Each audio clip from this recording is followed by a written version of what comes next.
ఈరోజు ఈ వీడియోలో బాబా ఆమ్టే గారి గురించి ఒక చిన్న విషయం, అద్భుతమైన విషయం తెలుసుకున్నామండి.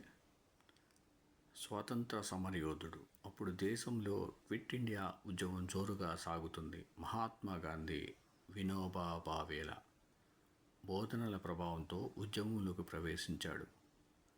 మురళీధర్ ఆమ్టే, ఆయన బాబా ఆమ్టే అన్నమాట. స్వతంత్ర సమరయోధుల్లో తానొకడైనాడు.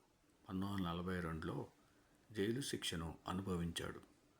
ఇండియన్ రెవల్యూషనరీ పార్టీ సభ్యులతో సంబంధాలు పెట్టుకొని ప్రభుత్వాన్ని చెక్కకుండా దొంగతనంగా వాళ్లకు ఆయుధాలను చేరవేశాడు.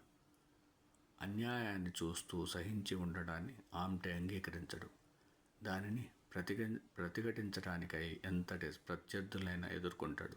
ఆయన బ్రిటిషు సైనికులు కొందరు ఒక గ్రామంలోని యువతిని మానభంగం చేయడం చూశాడు. ఆమ్టే తానొక్కడే వాళ్ళని ఎదిరించి ఆమెను కాపాడాడు. ఆ విషయం తెలిసిన గాంధీజీ ఆమ్టేను అభినందిస్తూ అభయ సాధక్ అని ప్రశంసించారు. ఆనాటి పోరాటపు గుర్తులు ఇప్పటికీ ఆమ్టే శరీరం మీద నిలిచి ఉన్నాయి.